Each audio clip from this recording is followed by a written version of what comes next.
Faly miarabantsika tsirairay avy-indray tonga eto amin'ny fandraisana ny mofinaina ty zoma maraina ity. Sotrain'Andriamanitra isika fa mbola nomeny famindram-pony sy ny fahasoavany ahafahantsika miaona amin'ny indray.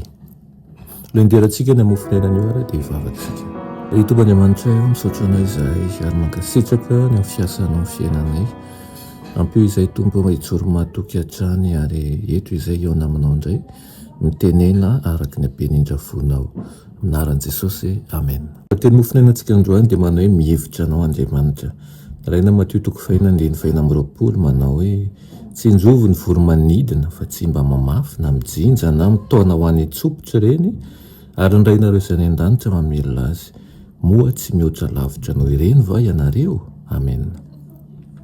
Rehefa mijery an'ireo hazo lehibe manofahofa ny raviny maitso sy tsara tarehtsika ary koa mijery ny tany rakotra karipetra maitso malefaka ary ireo voninkazo kirihitra mitsiry avy eo amin'ny tany dia aoka hotsaroantsika fa nampiasain'i Kristy ireo hatsara tarehiny zava-piary ireo mba hampianarana lesona lehibe momba ny fahamarinana.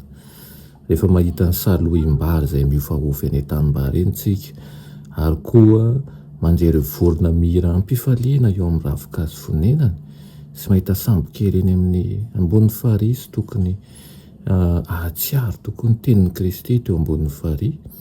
Ahatsiaro ihany koa ny teny anaty ala sy teny an-tendrombohitra ary ireo lesona izay nampianarany teny amin'ireny toeran'ireny dia tokony ho tsy ahivontsika amin'ny alalan'ireo zava-boahary tahaka ireny izay manodidina antsika. Nampiasain'i Kristy ny hazo, nampiasainy ny tany voavory, nampiasainy ny vato lampy, nampiasainy ihany koa ny voninkazo tsara tarehy mitady hirika hitrebona ny tendrombohitra mandrakizay ny voninkazo miraratra eny Andohasay eny, ny vorona izay mihirahira eny ambony ratsan-kazo, ny lily ihany koa izay tsy misy petina mamaky ao anaty trano. Ny zavatra rehetra izay nandravaka ny tontolo manodidina azy ireo dia natao no fitaovana nandraketana leso natao an-tsain'ny mpiaino anazy. Sarika moramora sain'izy ireo izay nandinika ny asan'ny mpaharitra eo amin'ny zavaboahary hifantoka amin'ilay Andriamanitra ny zavaboahary izany. Hoy Kristy teo amin'ny iray amin'ireo lesona mafonja indrindra netiny manao hoe tsy injovo ny voromanidina fa tsy mamafy na mijinja na mitaona ho an'ny tsopitra ireny ary ny rainareo izay any an-danitra mamelona azy. Moa tsy mihoatra lavitra noho ireny va ianareo?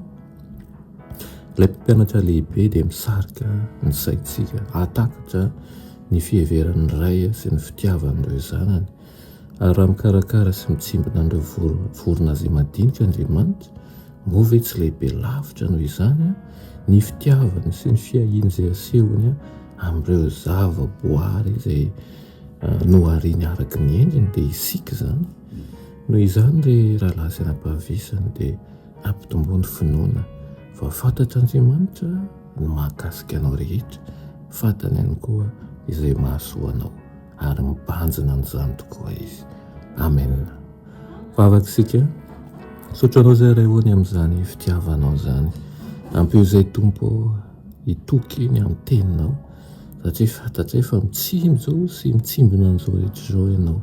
Moa va izy iray izay novidian'ny ranao manokana aoka hijoro mahatoky hatramin'ny farany tokoa. Anaran'i Jesosy, amen.